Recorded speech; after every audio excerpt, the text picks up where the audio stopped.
Hello and welcome to some more Star Citizen TLDR. It is the 21st of November and we're going to be going over the range of news that's happened this week in the verse, from the Intergalactic Aerospace Expo starting, to new ships, to roadmap updates and AI questions, all the servers being on fire. I'll chuck all of the info at you in a compactest format as I can. So the Intergalactic Aerospace Expo is now on, as is the free fly event behind it. Anyone can try Star Citizen for free, you just need an account, bam, you're in. New manufacturers will be at the Tobin Convention Centre on Microtech at New Babbage from 4 PM UTC every day. At that time, ships are also available on the RSO website to purchase.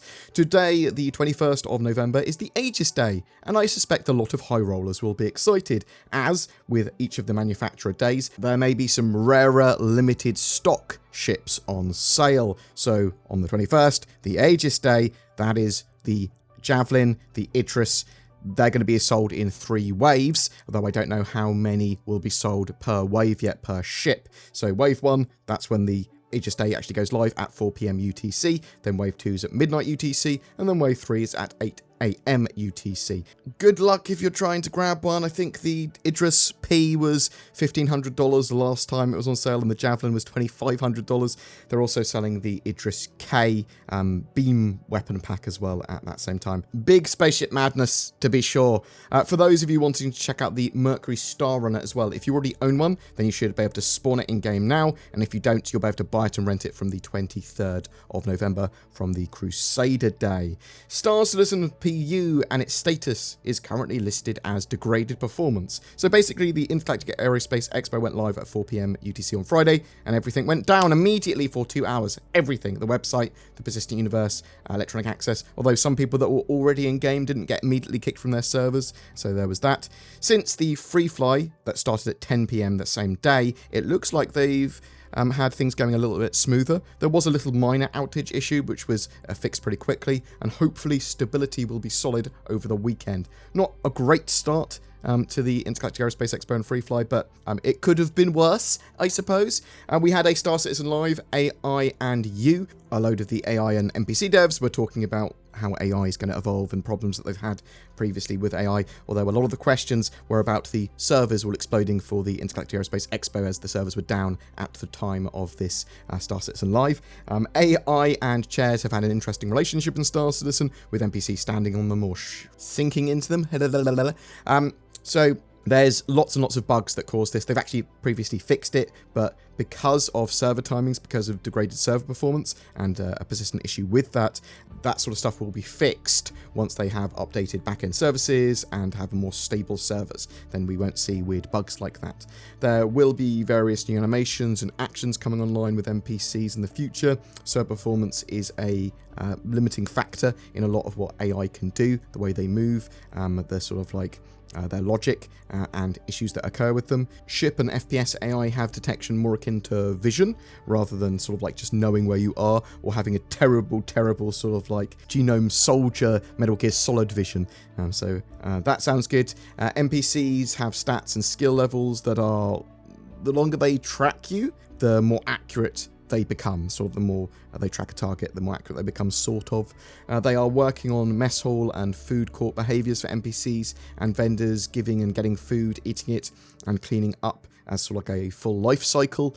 With their behaviours, they will also have interrupts and more random behaviours that will add variety to those cycles as well, so it's not always exactly the same every time. You want a bit of variety there. Sometimes they're not going to finish their cycle properly, sometimes they're going to leave half-eaten food and things like that. Pets are planned, and animal AI will be getting work in the future. The Nomad is on sale, so the Consolidated Outland Nomad is a premium multi-role starter ship for a single player. It has 24 SCU of cargo, which is actually exposed at the back of the ship, and you have to access it via the external of the ship. Also, it has a full interior with a living area, bed, etc. It's pretty wide.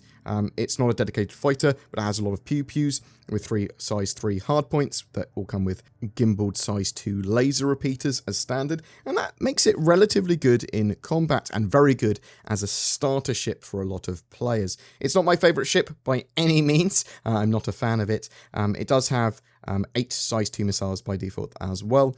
It's available from $70 Warbond, and that comes with lifetime insurance. There's also a discounted starter pack at the moment available, which is $80. That comes with Star Citizen game package as well as the ship. It might be appropriate for some people. I'm interested to know what people think of the Nomad. Other and non-Warbond ships sold as part of the Intergalactic Aerospace Expo 2950 have 120 months insurance. That's 10 years. That's a lot of time. So we've got some roadmap updates as well. Alpha 3.11.1 is obviously out, and that brought us the Intergalactic Aerospace Expo and the Nomad. But for 3.12, we've got the mining UI updates moving into polishing. However, the Stanton system planetary improvements have had a minor delay, as the polish velocity wasn't as quick as they expected. Yellow's been pushed back somewhat, so it's been removed from the list of moons that are getting the update with the planetary improvements in 3.12. But the rest of the planets and moons are still getting it that are listed there. Some leaks, so close your ears briefly if you don't want this. If you miss out on the Idris, and you still want a big expensive ship, or a ship that's a little more affordable, then the Perseus might be for you. It's expected to be available to purchase on the 28th of November during the RSI day, as it's a RSI ship. We've had some more release shots of the Perseus, and the best in show ship skins, which are going to be there from the 29th of November. So these sort of screenshots were exposed when the Intergalactic Aerospace site got updated with the sale. I own a Javelin, but I kind of want a Perseus, so maybe I will melt something for it. It's rumoured to be available from $600, which actually sounds ridiculously expensive, but cheap by Star Citizen standards for something that is similar to a Corvette with a big giant gun. It appears that that's what the Perseus is focusing on, large standard weaponry, rather than lots of pew-pew like the Hammerhead has, or lots of torpedoes and multi-role capability and a little room for a ship like the Polaris has. It has much more of the Ares route of a big gun, where looks like it's got 2 sets of big guns, one on the top, one on the bottom, and then 2 smaller turrets. So it's potentially something you could run with 5 crew in total. We'll have to wait and see, because maybe the pilot controls the big guns. We don't know. But that's it for our quick rundown of the week. There was the Star Citizen Alpha 3.11 post-mortem as well, which I want to cover in another video. Inside Star Citizen looked at the Nomad and the Intergalactic Aerospace Expo, which you've already mentioned, so I don't think there was anything more tangible there. But what do you think? Have you checked out the Intergalactic Aerospace 2950 Expo yet? I just realised that that's a bit of a tautology, because IAE has the word Expo in it already. Are you planning on buying anything? Are you liking the Nomad? Do you hate the Nomad? Are you indifferent about the Nomad? Do you think it looks like a ship from Elite to Dangerous? Are you a new player checking out Star Citizen for the first time? Whatever your thoughts, I'd love to hear from you in the comments below.